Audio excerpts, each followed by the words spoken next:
I'm looking at a comparison between the Model 24 Tascam and the DP24SD.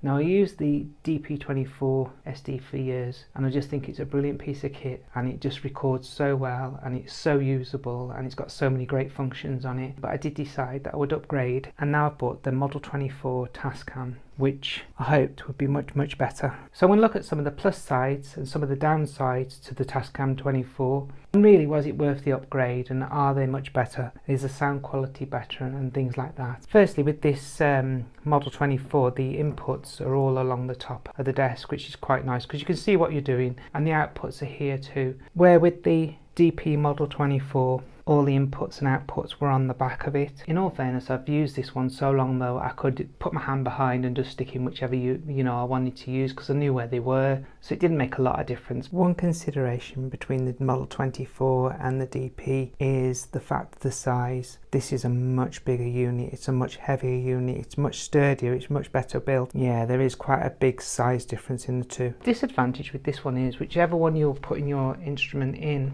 you know, you have to use that channel, and if you want to use the next channel, you have to like physically swap the lead over into the next one. You can't put it in here and say, right, I want to record on channel 10 or so and still have it in here. You have to put it into channel 10 and then record on this. Where with the old one, you could assign each channel, so even if you're recording on this one, you could have it coming in from any of these inputs here, and you could just assign it across using this. So in that respect, I really like that. You didn't have to swap the leads, you could just go over, I'm recording on this channel next, so I'll log it into that one. The buttons on here are much better. You can touch them and they work. They're so much better. They feel better quality. On here, some of these buttons, you can press them forever before they work, and you have to really quite push them quite. See, even now it's flashing, now it's a record, but you can push, you know, and there's a couple along here. See, trying to stop it. A couple along here. See, no matter how hard I press that, it's not going to work. And I used to find that really frustrating. It's like they were done cheaply in my mind. When you want to locate, you keep pushing and pushing, and eventually it does it. And that's with all the buttons on here. And like I say, some of these along here, some of these channels I couldn't use because they just wouldn't work. And that was from new. So that I really like about the new one, the Model 24. The buttons work. You know, you push them and you don't have to push them hard. You just press them and they work. Where with this one, it was always like, you know, literally.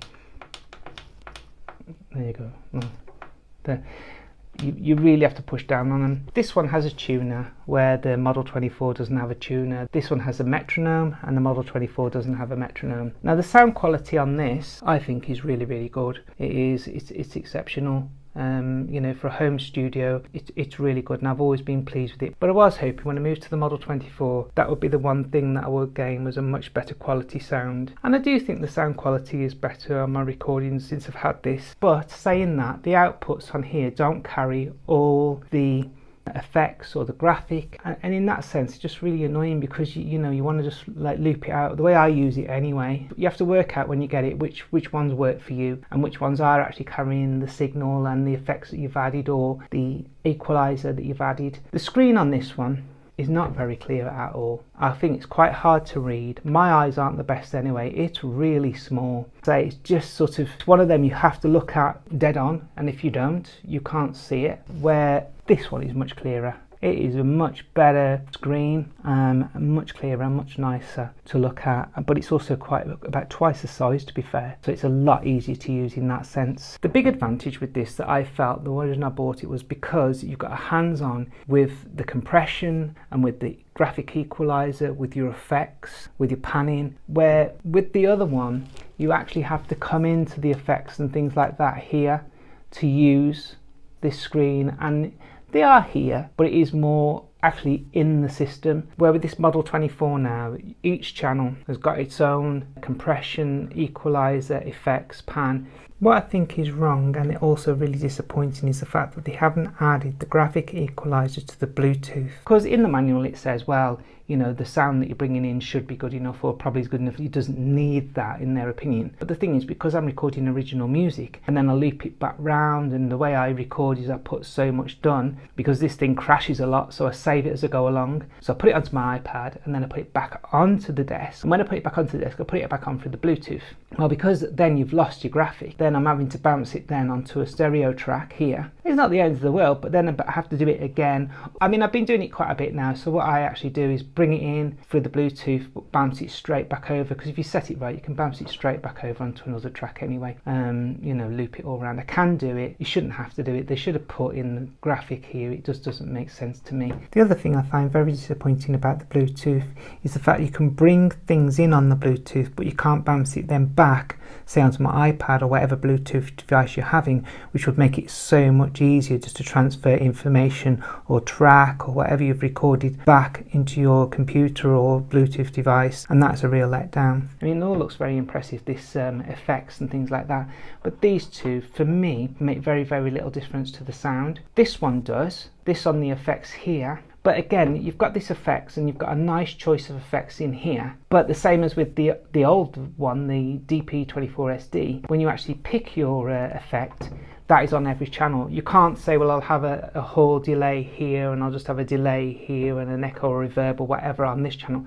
It doesn't work like that. It's on every channel. So whatever effect you pick, you can only have one. You can't actually pick it for each individual channel, and that's not great either. The sliders are just really, really nice. They work really well. There's no crackling, there's no bumping with it, but then it is brand new, so there shouldn't be. The sliders on the DP24SD are really short compared to the new one on the Model 24. They've always worked really, really well. I've never had any problem with these. I mean, they're great little sliders, and there's quite a lot of resistance with them as well. They don't feel cheap. The compression works really well, and all the switches. These here, I mean, it does say if you're recording or whatever you're coming in, have it on live, and then when you want to listen back, you have to put it over to this MTR here, which means then you're actually reading off your SD card, or if you're using the USB, if you put it on the PC there. But I found, even if you're recording, if it's on the MTR, whatever's coming in, it does work, it does record, but I don't know if it's any clearer or not really. But I do switch it over when I'm recording, but I have found if I have forgotten, it does record that.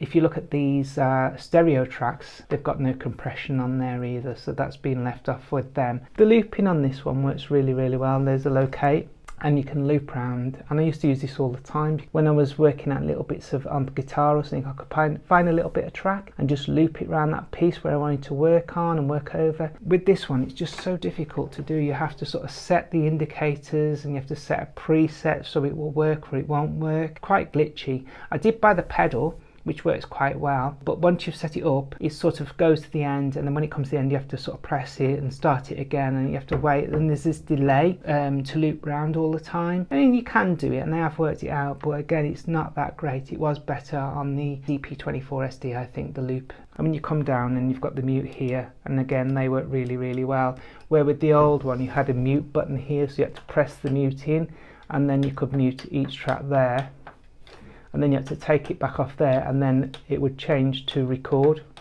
As I say, they don't change to record, and then you have to put the mute back on to take the mutes off.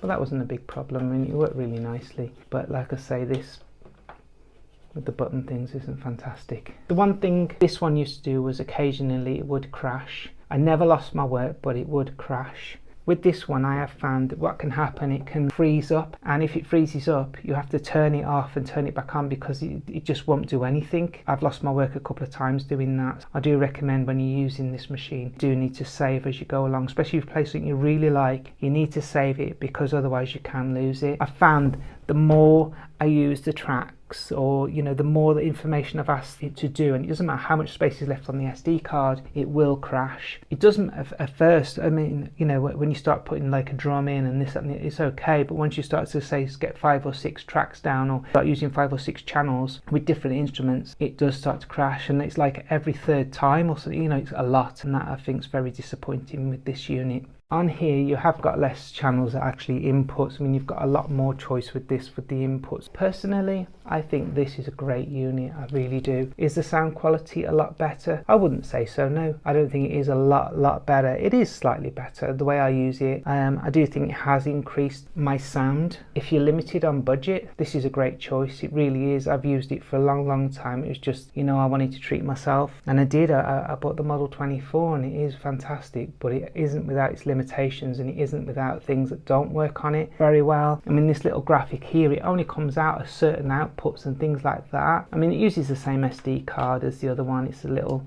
you just click it in and click it out and it's just there. I mean, ultimately, if you can play and you can play really well, you're going to get something great out of this. You really are. It's not just about the equipment. It doesn't matter how good the equipment are. If you can't play, it's not going to sound great no matter how great it is. And it has improved my sound, but I wouldn't say it was massive.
Most of my thoughts have laid down together. It's not for loved ones or the people I hate. It's just something I do when the hour gets late.